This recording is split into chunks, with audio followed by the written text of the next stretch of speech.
Cancun Challenge, Hard Rock Hotel, Riviera Maya, the pools, the fountains, the waterfalls. Purdue 12 points better in the first half than Utah State, 39-27. Purdue led by a dozen. Utah State whittled that all the way away, tied it at 25 all. And Purdue just did it again and built back the dozen-point lead. Dan Anderson, Doug Gottlieb. Doug, what do you got at halftime? Two monsters inside for Purdue. I mean, monsters.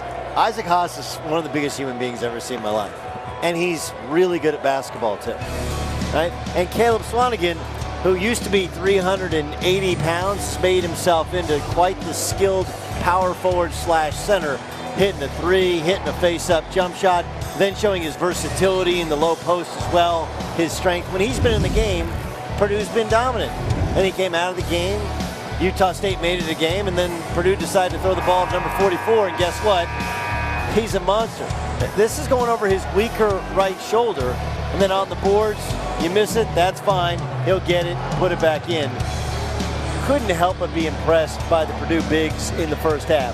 Guards, not so much, but when you throw it to those two big fellas, good things tend to happen. 13 points, 5 boards for Haas, 4 of 4 from the floor. It's 10 points, 8 rebounds for Caleb Swanigan. The combo, 23 points, 13 rebounds. Impressive interior presence from the Boilermaker bigs. Utah State has the basketball into the second half, and right away a takeaway. P.J. Thompson chased down and blocked by Rector. P.J. Thompson's kind of Cadillacing in there, and Shane Rector did not give up on the play. And there is a pure three from Gore Barnaba. And Gore Barnaba missed 2 of those threes to start the game, then was in foul trouble. That's what he's called on to do, stretch out that defense. Has a great looking shot. Nice pass. Haas is fouled on his way to dunk. And check out this play here by Shane Rector. Terrible pass that P.J. Thompson runs through smartly. And then Thompson doesn't really look behind him, just goes in for an easy layup, and Rector blocks him from behind, then creates a shot for Barnaba. Easy three. Haas never leaves the lane, as he's been trained to do. We're raving about the bigs for Purdue, and one important thing to note when you watch Isaac Haas play, he has a smooth free throw stroke. He is not a big man you can just send him to the line and figure you're going to win. I caused him a problem on that one, but he's good at the line. He's done a nice bit of work there, getting points where he can. He's now 6 of 7 from the free throw line is Isaac Haas.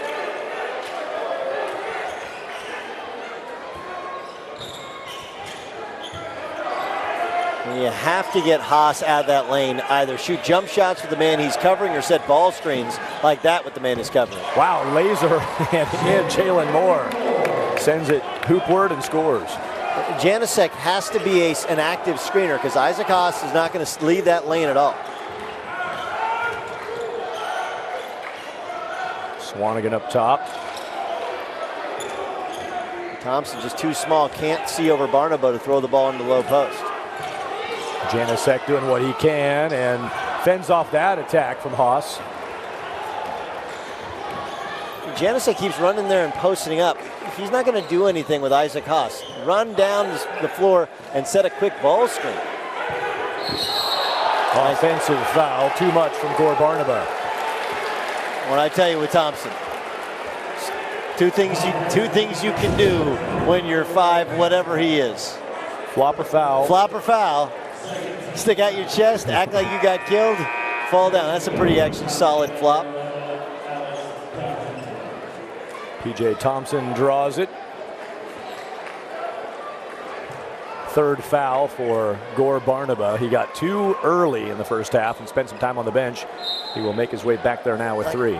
Gore Barnaba is a jump shooter. P.J. Thompson's on you. P.J. Thompson can jump as high as he wants. He can't just face up, shoot a jump shot over him. Make the game simple. So tempting to take the smaller player down. Matthias Dakota to the basket. That's what I'm talking about. Transition, ball screen, ball screen, ball screen, ball screen. Norbert Janasek working on Haas, and a push on the floor before the shot. That's a foul on Haas. 2nd foul.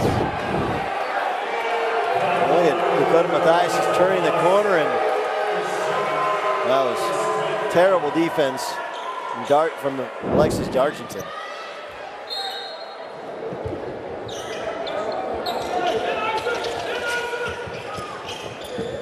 Utah State, 5 international players on their roster, including this guy, Janasek, who traveled, turned it over. It's the 12th turnover by Utah State. Purdue has turned it over 7 times. Look, he's trying, and the last time he kind of got a bailout foul, and Tim Duryea's really encouraging him, doing a great job. But Isaac Haas is a monster. He's 7'2", 260 pounds of just pure muscle, and he's smartly playing behind. Like, go ahead, make all your moves. I think you got to move him around and have him set ball screens. Corner and down. Tres Puntos, Dakota Mathias. Dakota Mathias is a good basketball player when he gets room. Third Boilermaker into double figures. Mathias has 11, Swanigan 10, Haas 14. Jalen Moore missed it. Janasek battled for it. And Aggies all around the basketball. Nobody can corral it.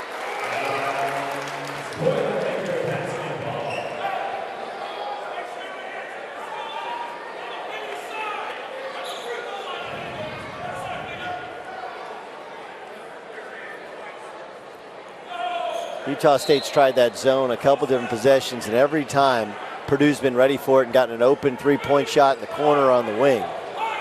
Smart to stay in man-to-man and just double Haas on every catch.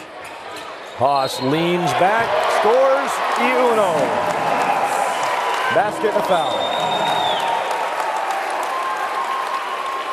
Well, the other thing they're doing is they're playing behind Isaac Haas. Remember, he went up against A.J. Hammonds every day in practice last year.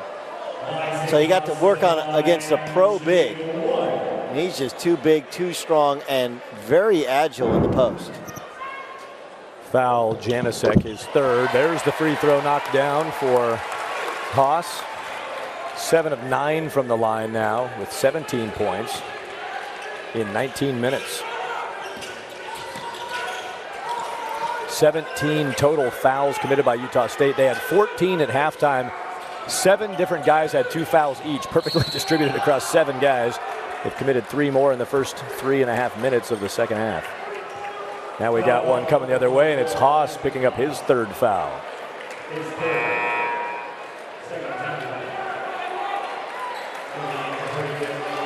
Well, now defensively, you have to only worry about Caleb Swanigan, and you can't let Dakota Mathias get loose. But now you have Purdue playing a little bit smaller. And this is a lineup to which, don't get me wrong, Swanigan is going to be a load to handle, but they have absolutely no answer for Haas. Score table check. They're going to send them off to their benches, it looks like. We'll take a look at something here, probably a clock. I don't know who the foul is on, because I don't think the foul was on Haas. Yeah, maybe that's getting it right here on the replay. Purdue 48, Utah State 32, 16-point advantage for the Boilermakers, led by a dozen at half, extending that lead in the first 3.5 minutes of the second half. You know, what'll be interesting is if Purdue can hang on to this game. Well, let's take a look at the replay first. See who the foul is on. So here's a step-up, quick ball screen. I mean, I guess it's on Haas, but I don't even know how it was a foul. I mean, yeah, it looks like the game clock there says 16:39, it looks like, and it's sitting on 16:31, so I think we might be making a clock adjustment possibly. Didn't love the call, but they reward offense. You were right. I was wrong. Hey, I got one. There you go. But what'll be interesting is, can we put that on the replay reel for later? If you're Purdue, if you win this game, you're going to get Auburn. And what has this team, frankly, struggled against, which is pressure. You know, college teams have a secret scrimmage where they scrimmage a team secretly. Media's not supposed to be there. We're not supposed to know the results. But people who know the results know that they played West Virginia and West Virginia pressed them, and it got ugly. West Virginia won. And, of course, they collapsed last year against Arkansas Little Rock when Arkansas Little Rock pressed when Purdue was up 13. So I don't know if you necessarily want that, but I do think on some level, if you're Purdue, you want to know if you can stand up to the pressure of Auburn tomorrow. And if they can hang on, they'll get that opportunity. Yeah, Bruce Pearl would love to test his ponies, his young squad against Purdue and see what they can do. Run down for Utah State. Ball went back and forth. Rector caps it off with a basket. And so you may ask yourself, well, why isn't Utah State pressing? Right? That's not who they are. That's not how they're built. It's not how they're constructed. Come into one of these early season tournaments for Purdue. They're playing the Mountain West in the semifinals and going to get either the SEC or the Big 12, depending on who won that Auburn or Texas Tech game. They're going to get the SEC. Purdue thinking RPI for later on in the year. Off goes Swanigan. Down comes the board, and Rector brings it up. Rector didn't like the feel to try the shot and threw it away. Well, Swanigan came over to block the shot, and Janusek couldn't bail him out. Smotherman short. Dargington rebounds. Purdue was out rebounded by Georgia State on Friday, 35-26. They lost the rebound battle to Georgia State in that come from behind win. Dargington rebounds, and he's going to shoot free throws after a stop on the floor right now. The rebounding totals 20 for Utah State, 21 for Purdue.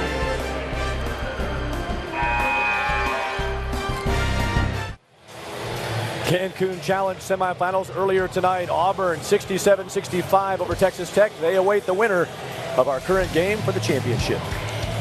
Well, it should be fascinating to see how this young Auburn team that was up 19 points and then survived a furious rally from Texas Tech rallies to take on what, again, at this point would be Purdue.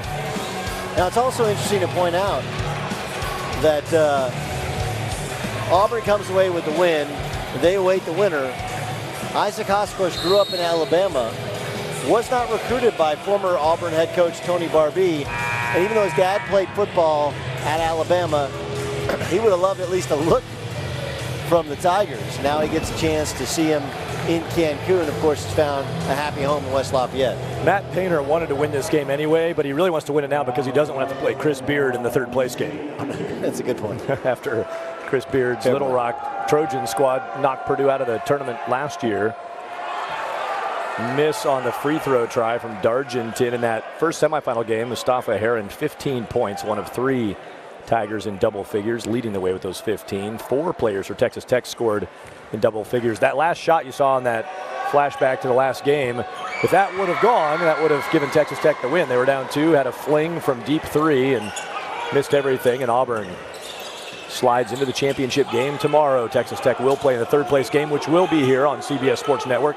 6 o'clock Eastern, the third place game, and the championship at 8:30 p.m. tomorrow on Thanksgiving Eve. Haas sends it out. So good. And in, it is sent by Dakota Mathias. Every time they go to the zone, they have gotten a corner jump shot from Mathias. And credit Mathias for throwing the ball into the big fella, trusting that's going to come back. Mathias now on the run, showing a few options to score. Dakota Mathias. Now the 16 points of Mathias, 1 behind the 17 of Haas. Top 2 scorers for the Boilermakers.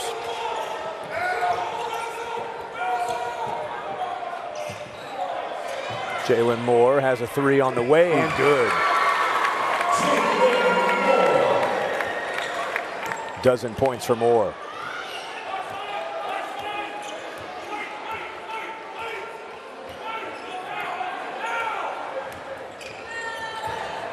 Coach Painter directing traffic, setting up offense, and easy for Haas, scoring around Janusek.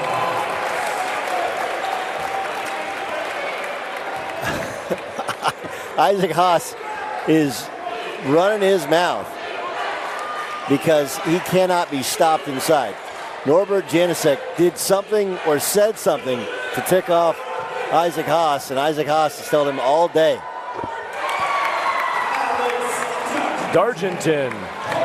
cashes in from three. A couple of threes for Utah State. Do they have a push? They've got 13.5 minutes to make up a 14-point deficit. Now, if you're a Haas, you got to be smart. You have 3 personal fouls, can't get your fourth. Just because you want to get a low post touch, can't just start pushing and shoving. Yep, they're down there working. Well, it's just a nice little set they ran last time down the floor. As he doesn't post up in the strong side, he comes across, establishes position. He's just too big, too strong. I don't like the coaching decision to play behind a player who's that much bigger, that much stronger. And frankly, very well coached. Because Isaac Haas doesn't just have nice moves, he's establishing low post position at the block. So all he has to do is turn and lay it up or turn and go into his moves. Because he's establishing position so well, it shows he's been really well coached in that low post. Yeah, you said Isaac Haas couldn't get too excited about what he's doing and draw a foul. Instead, he brings a foul out of Norbert Janasek, the Slovakian, checks out with 4 personal fouls. And a hard night's work. Look at that. Sore tomorrow. Sweaty and 290, 7'2", 290. Just took a bump on the head from Shane Rector, too. Probably get locked out of his room when he comes back, too. Just have one of those nights, right? Yeah. Sleep on the beach. Yeah. Albrecht sends it up top to Edwards. Matthias guard him. He's hot. Carson Edwards back to Albrecht.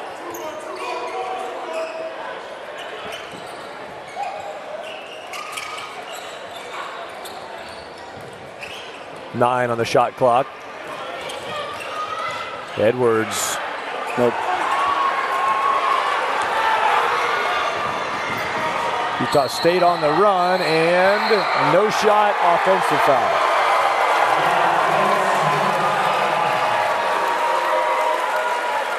All right, you make the call that you have to establish position before he goes into his move. He makes a Euro step. I think it's a pretty good call. Yeah, I'll agree. Yeah. That's Kobe McEwen committing the foul. How about the effort, the play from Dakota Matthias? Some offense. He's been tremendous. A couple nice passes, finished in transition, corner 3.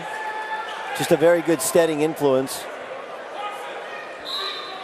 Nothing out of Swanigan in the second half. He's got 10 points and 8 boards. Has had a nice game, but really haven't had to lean heavily on Swanigan's talents, but he's nearing a double-double. When they have gone to him, he's been good. Here he's going to lose it in the lane. You know, Dargington, you saw Dargington get his hands on that ball. He also got a big offensive rebound, got a putback. Dargington is obviously much, much slighter, but he's done a good job of kind of lowering his center of gravity, being active inside of these past couple possessions for Utah State.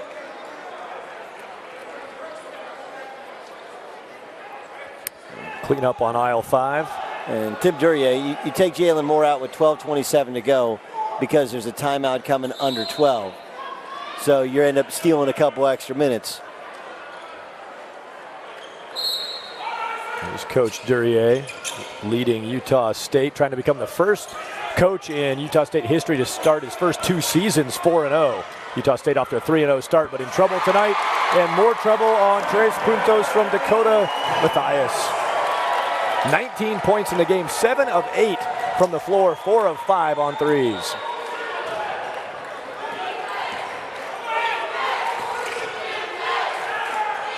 Finds himself open and shoots to Sam Merrill, no good.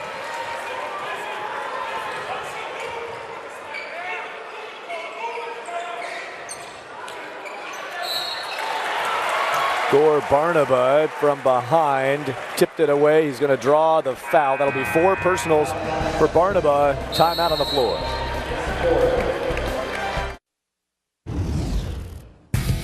For the Purdue Boilermakers has been Dakota Matthias. Comes from a basketball playing family in Toledo, Ohio. His brothers Dustin and Bo are also stars in their high school. They all scored over 1,000 points in their career, but he made his way to Purdue, and he has just been a solid bucket getter ever since arriving, playing outstanding and efficient basketball this evening. How about his stat line so far? As you pointed out that He's only missed one shot and been incredibly effective. 7 of 8 from the floor, 4 of 5 on threes. 19 points, a new career high for Dakota Mathias. He had hit 17 points 2 other times in his career, and now a new high for Mathias, 19 here south of the border. And you know why he's shooting so well, right? This is a converted ballroom. When he was 8, his family expanded their house and made kind of like a converted room into a gym for him and his brothers. And of course, that's where he honed his skills. So he's used to playing in kind of weird setups before. In preparation for the Hard Rock Hotel Riviera Maya. The whole thing was not to get him a scholarship to Purdue. Great engineering school, fantastic education degree, as well as playing potentially for a Big Ten championship. No. The whole thing was to set it up so he could play right here at the Hard Rock Hotel Riviera Maya. It's paying off tonight. He won't be shaving before tomorrow. That'll be a superstition beard for the championship if Purdue can hang on for the last 11:43. Utah State trying to find a way back. Remember, they erased a 12-point deficit earlier tonight. They have enough left to do it again? I don't think so, but I'm intrigued to see. Well, Caleb Swanigan's, interesting. Obviously, everybody knows about the weight loss and about how he declared for the NBA draft. Then he and Vince Edwards just checked back in. Vince Edwards waited till the last second to take his name out of the draft.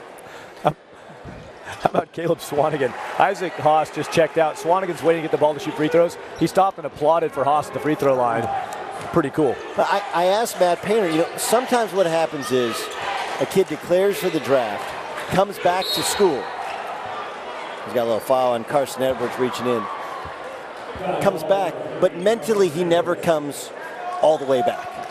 So I asked him, I said, is he all the way back? Because often they watch their friends who are one and dones and they see them in the summer with their cars and know that they're pros and they signed the first NBA contract. He said, he didn't like what he heard from the NBA scouts. Told him he wasn't going to be a first-round pick. And so he set out to prove him wrong.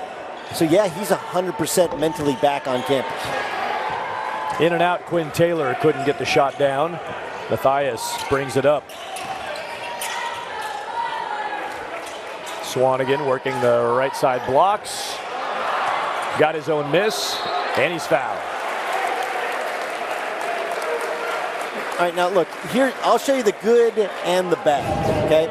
Watch how he established his position, catches the ball, big hands. We've seen his willingness to pass the ball as well. Here's the one problem. He's lost a bunch of weight, right? He was 13 years old, he's 380 pounds. He continues to slim down in the mid-200s.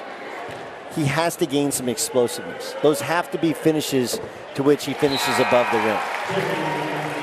And what's interesting is he comes to college and he's a power forward. There's a good chance in the pros as he continues to develop his skill set, if he can defend around the rim, if he can finish above the rim at times around the basket, because he can shoot and pass, he'll actually be a center in the NBA, in the new NBA when they go small ball.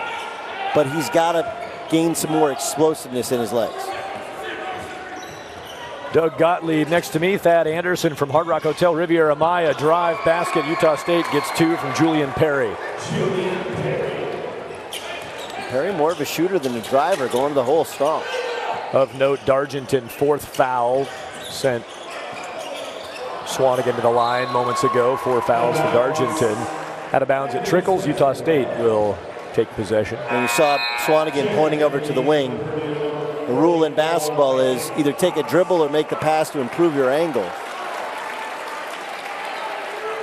And that's where Vince Edwards, again, skilled basketball player and has the ability to play in the perimeter, but he's just not a natural wing. A natural wing would pass the ball to Spike Albrecht, who'd then throw the ball inside to Caleb Swanigan. Isaac Haas and his 19 points, 5 rebounds back on the floor, replacing Swanigan. And the end line touch out of bounds. It'll stay down here with Utah State. Tremendous defense there by Isaac Haas to move his feet, stick his hands up, and not foul. As McEwen tried to draw the foul. Underneath inbound, 12 seconds on the shot clock for Utah State. No reset there on that scramble for the ball. Floated too hard off the glass from Sam Merrill.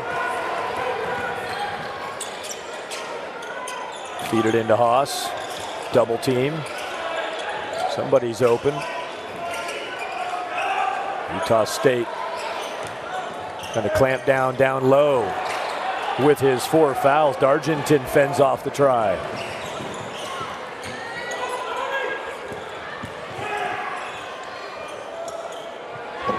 Here's the finish for Norbert Janasek.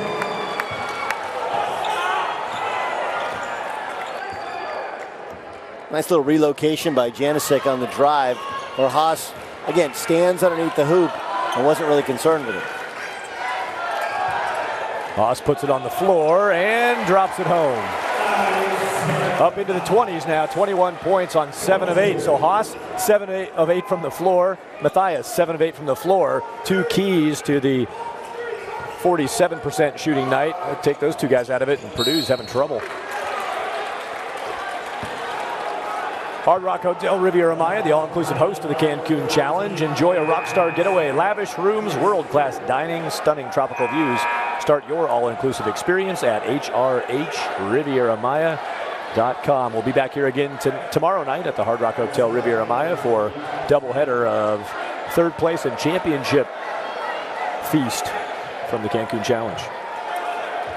5 fouls now, the foul out for Norbert Janasek. Hard work tonight, as you talked about before. He's going to need the ice and anything else he can get after banging around with Isaac Haas. Haas leans back. That wasn't down low. The whistle came right when Haas was leaning back instead of travel call came out. And look, if you're a Utah State fan, you're going to hear this and it's going to feel like cold water being poured on you. But Janasek versus Haas is the perfect example of high major versus mid-major. You know, Haas has a chance to be a starter or a backup in the NBA. Janasek will have a nice career probably playing back overseas. He's like 3-4 inches at least smaller than Haas and gives away 30-40 pounds to Haas, and that's different. He just got worn out. Just worn out, and some of the fouls were iffy, but let's be honest, a couple of fouls on Haas were iffy as well.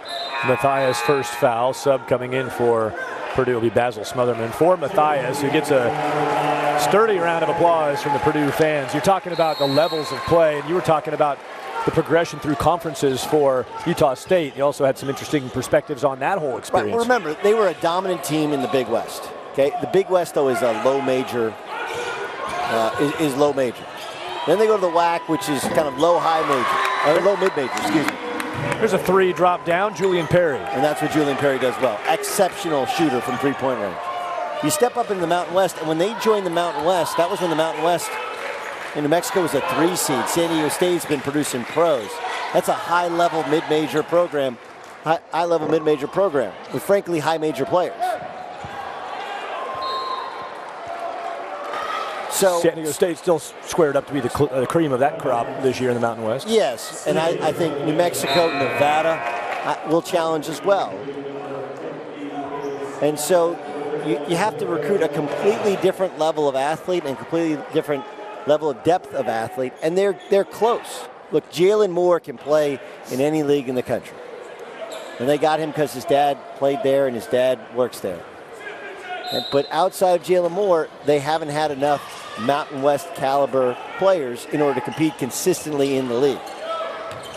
I think they're getting really, really close now. 8 minutes now left in the basketball game. Matthias extends on his career high now at 22.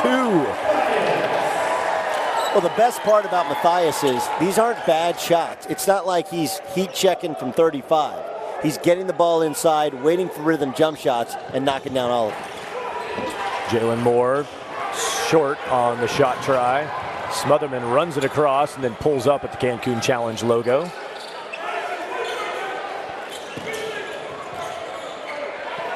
What Haas, move. wow, spin score. This is like something out of a drill. Like, this is like low post scoring 101. 60 of Purdue's 68 points have come from Matthias, Haas, and Swanigan. Combined, Haas and Matthias, 16 of 18 from the floor. Whistle and a stop. Foul call, Swanigan got it. Utah State will have it after a break From Cancun, Hard Rock Hotel Riviera Maya, this is Holiday Hoops presented by Citizen Watch.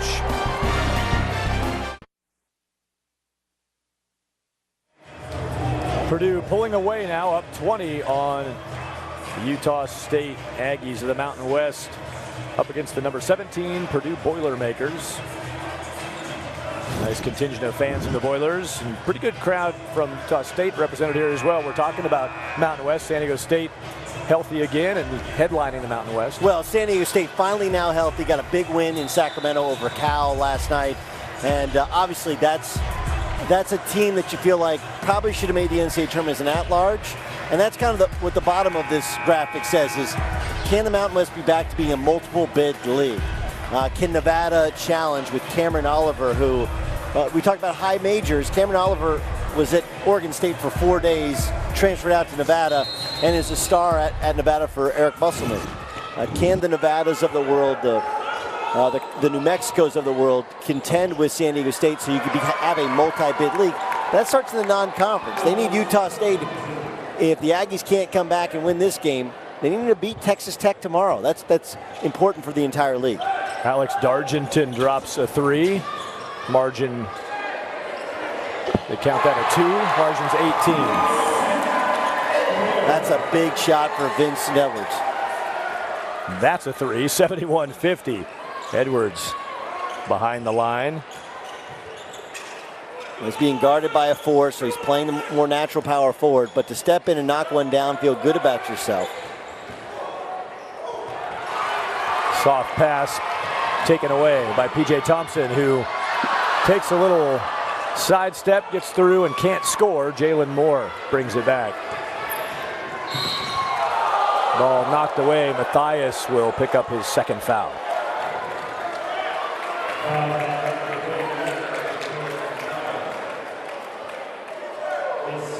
Utah State led 2-0 in this game.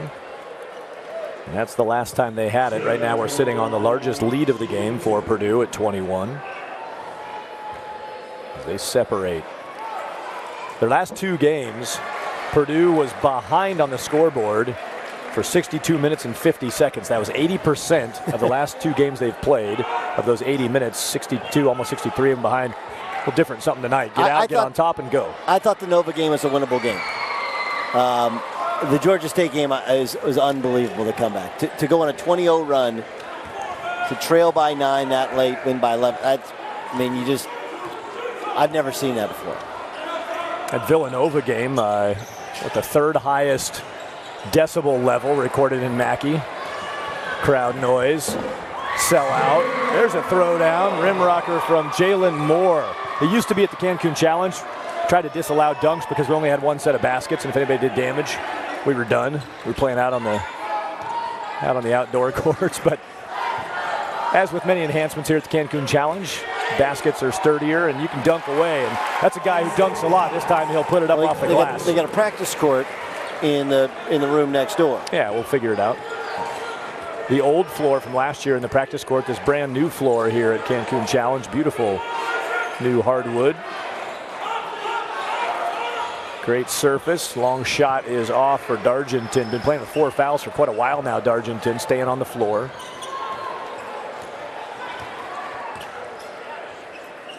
Quinn Taylor has the assignment of trying to hang on to Isaac Haas.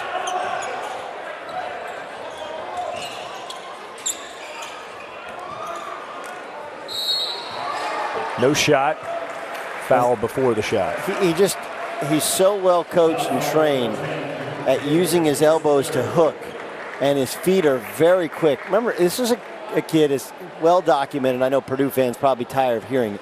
He has a size 22 shoe. That's Shaquille O'Neal, Bob Lanier size shoe.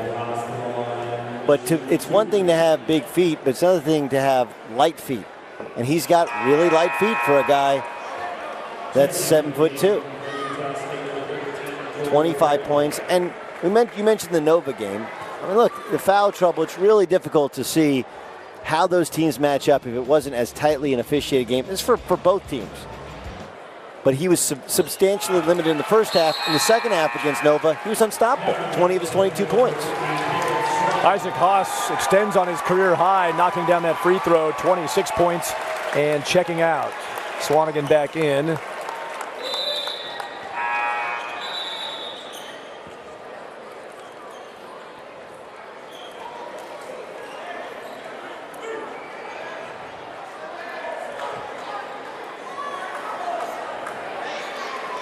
Tim Duryea trying to figure out a way to milk some positives and some momentum out of this last 450. Now down 21 for Isaac Haas, his previous career high, 24 points last November against Lehigh. He had 24 in that game.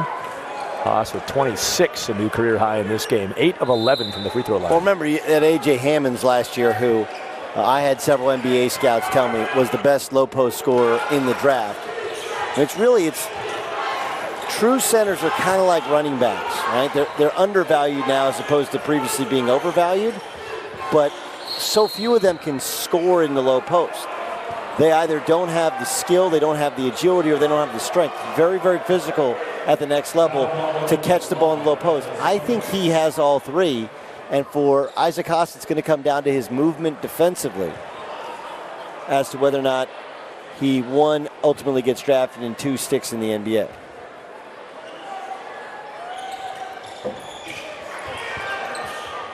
Single bonus free throw bounces away, no good. 8 fouls committed by Purdue, 10 on the board for Utah State's a double bonus for Purdue on any foul committed against them.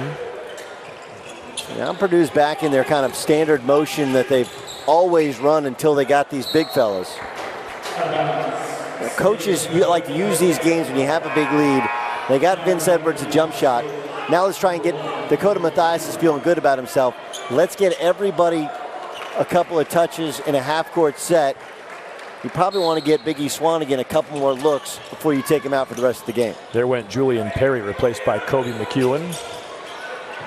6 seconds on the Purdue shot clock. Caleb Swanigan kicks out to Mathias. 2 seconds to shoot. Smotherman beats the shot clock, doesn't get the shot to drop, and a foul, and they're calling that on Gore Barnaba. If so, it would be 5 for Barnaba.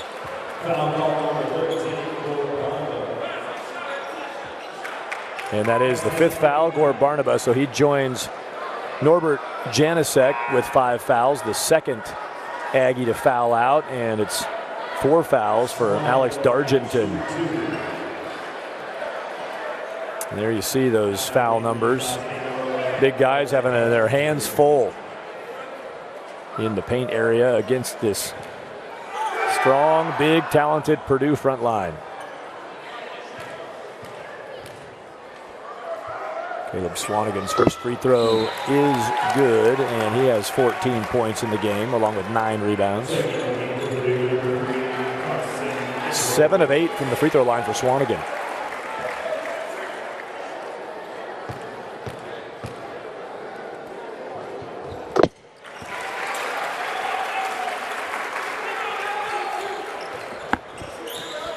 Between Swanigan and Haas, those two guys, 16 of 20 from the free throw line. You'll take that from your big men all season long.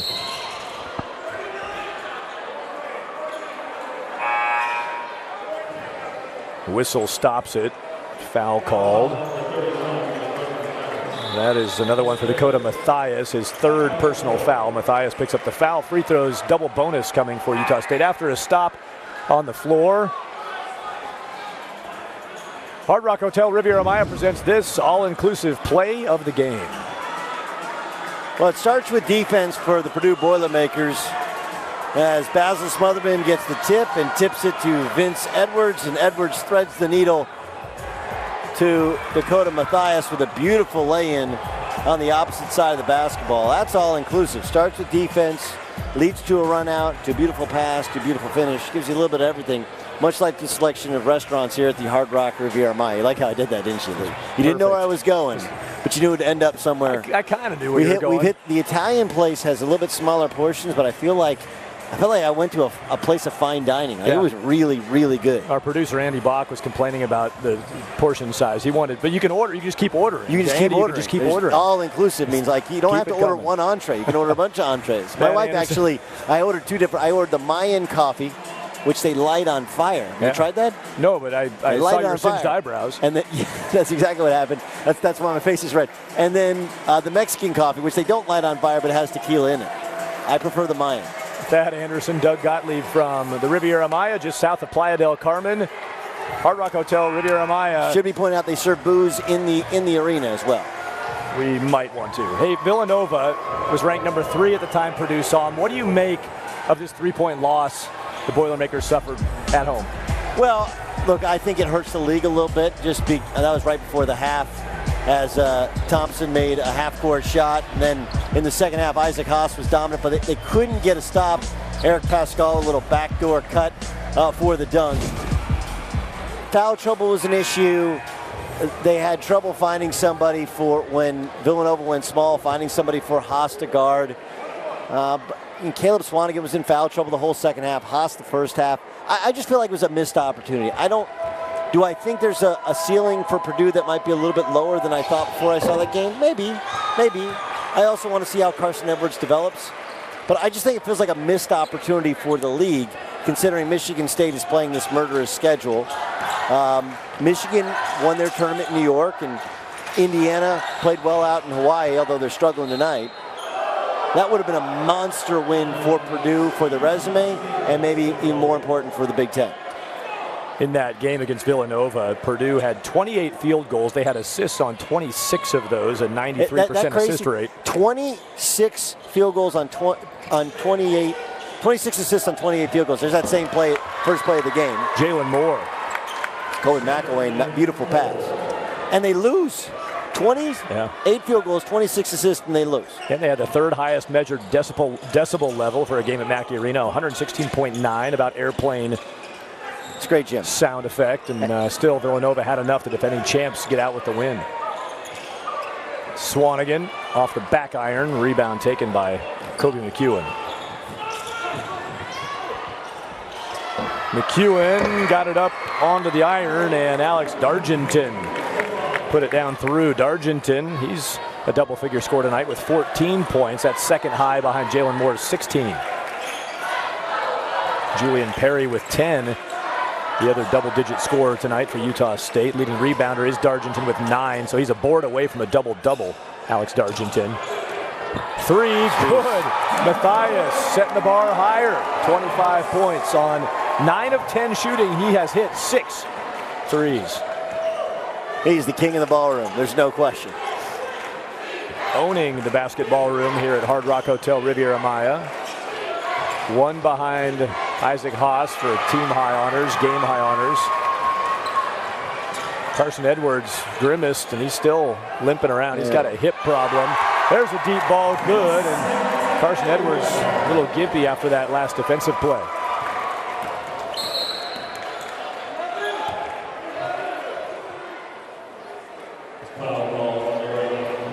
P.J. Thompson is called for a foul. You know, Kobe McEwen, obviously he struggled a little bit against these Boilermakers, but might be the highest rated recruit Utah State has ever had. And it's interesting how he came to play here. Gino Morgan was the head coach at Wasatch Academy in Utah. So he went to Wasatch Academy from Canada, where he grew up, played there for 4 years. Of course, Gino tragically died in 2015.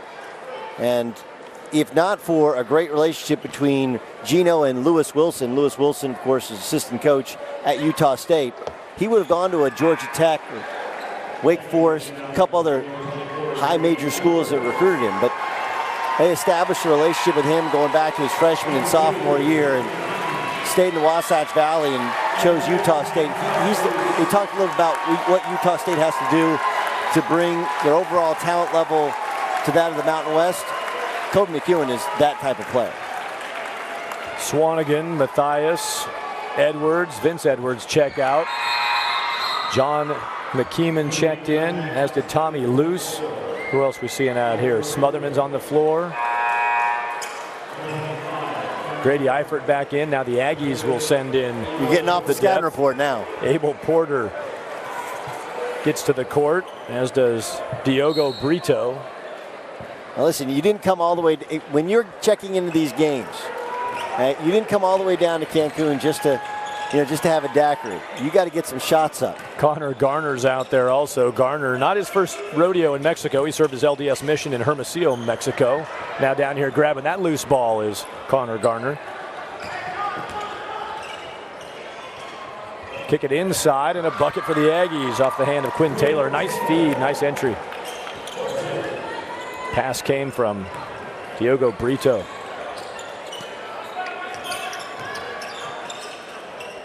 (82-61). Purdue putting the finishing touches on a controlling performance. It's Tommy Luce along the baseline. Three, good. And the Boilermakers fans who made the trip love the chance to celebrate redshirt senior John McKeeman's tres puntos in Mexico. How about that? Good for you, John. And Luce, of course, set him up. Luce, just a freshman out of Jeffersonville. Guys getting a little bit of time at the end of a big win for Purdue. You got time for one more shot. Now you got to get Luce a shot. Luce has got to get loose. See? Thompson knows the deal.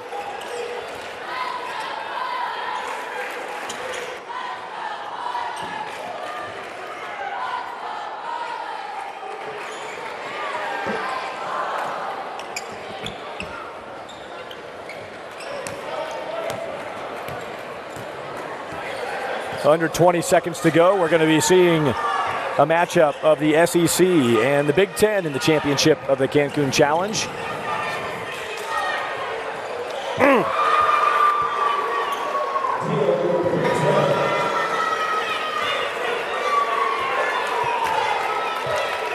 Bucket knocked down for Utah State down the stretch. Diogo Brito gets one. 85-64 is the final count. Brito puts one in before the clock expires on Utah State. They'll play third place action tomorrow at 6 o'clock here at the basketball room at Hard Rock Hotel Riviera Maya.